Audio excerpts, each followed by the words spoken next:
कवि सम्मेलन देख देख के घर की शीला देवी को शेर व शायरी का बुखार चढ़ गया था। अब वो सीधे मुंह किसी को जवाब ही नहीं देती थी। उनके पति और उनका बेटा तो काम करने घर से बाहर चले जाते थे और उनकी शायरी झेलनी पड़ती थी बहू रेणु को। अब सास बोलती नहीं, अर्ज करती थी, संदूक पे रखी संदूक, संदूक में रखे झुमके, बहू झुमके निकाल के दे मेरे, कहाँ लगा रही है ठुमके। माँ जी, झुमके तो आपके निकाल दूंगी मैं, लेकिन आपके दिमाग से ये शायरी का भूत कैसे निकलेगा? छोटे लोग नहीं समझेंगे, शायरी है शौक बड़ा, तू अपने काम से काम रख, मेरे काम में मत टांग अड़ा। शौक अलग बात है, लेकिन हर चीज में अपना शौक डाल देने से जग हंसाई हो सकती है सासू माँ। अरे मैं हूँ एक नंबर कलाकार, कोई ऐसी वैसी बला नहीं, तुम घर के कामों में उलझी, समझोगी मेरी कला नहीं। ठीक है माँ जी, आप नहीं समझती तो कोई बात नहीं, लाओ मैं आपके झुमके ही निकाल कर दे देती हूँ। बहू सास के झुमके निकाल कर देती है और वहाँ से चली जाती है। शाम को बहू अपने पति से शिकायत करती है, सुनिए जी, आप माँ को कुछ समझाते क्यों नहीं?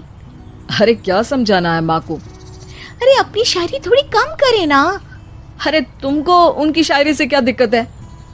अरे मुझे नहीं, पर पड़ोस में सब लोग हंसते हैं, कहते हैं बुढ़ापे में लोग सठिया जाते हैं, लेकिन शीला जी तो शायर हो गई हैं। अरे लोगों का काम है कहना, लोगों की बातों का क्या टेंशन लेना।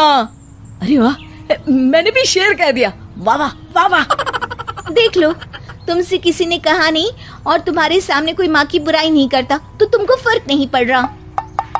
अरे तुम खामखा की बात का बतंगड़ बना रही हो। चलो चाय बना कर ले आओ मेरे लिए, साथ पियेंगे, कोई ढंग की बातें करेंगे। रेणु चाय बनाने लगती है। पहले वो अपने पति को चाय देती है, फिर सास को और आखिर में अपने ससुर को। लेकिन वो देखती है कि ससुर जी कुछ परेशान से हैं। क्या हुआ ससुर जी, कोई बात हो गई है क्या? अरे तेरी सास बात बात पे शायरी करती है। कल मैंने पूछा कि खाना खाया तो तेरी सास ने क्या जवाब दिया पता है?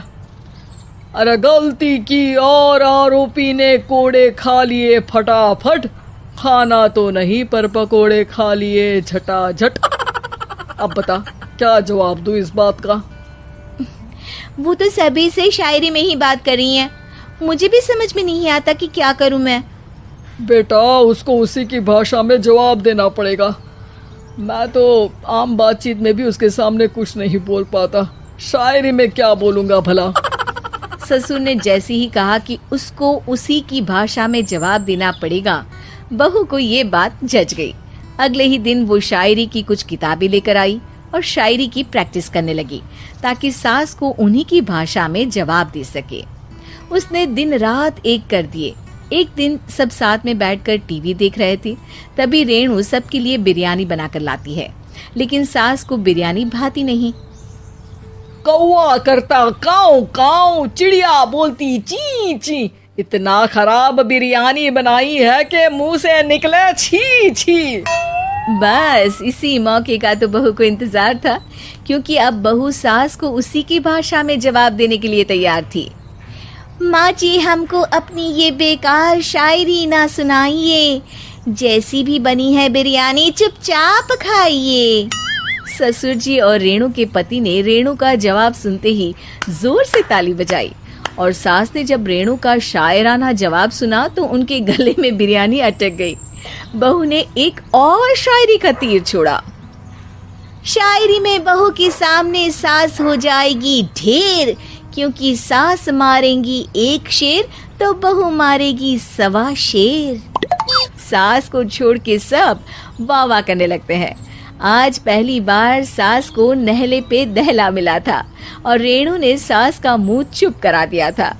अगले दिन रेणु का पति उससे कहता है, अरे वाह, तुमने तो माँ की बोलती ही बंद कर दी, मजा आ गया। अब मेरे लिए कुछ बना दो, खाकर मैं काम पर चला जाऊं।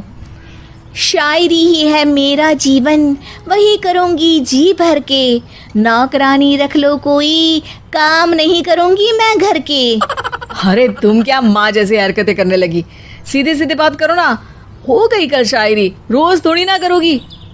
शीशी भरी गुलाब की पत्थर पे फोड़ दो, जो मुझे शायरी से रोके उसके कान मरोड़ दो। पति घबराकर वहां से चला जाता है और बाहर उसके पिताजी के पास जाकर बैठ जाता है।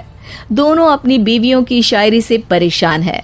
ससुर को पछतावा होता है कि क्यों उसने बहू को सास की भाषा में ही जवाब देने का आइडिया दिया। अब तो घर में दो दो शायर हैं। दोनों एक साथ दुखी स्वर में कहते हैं, हम दोनों की ही बीवियां जब से शायर हो गई है, क्या बताएं, जिंदगी एक फटा हुआ टायर हो गई है।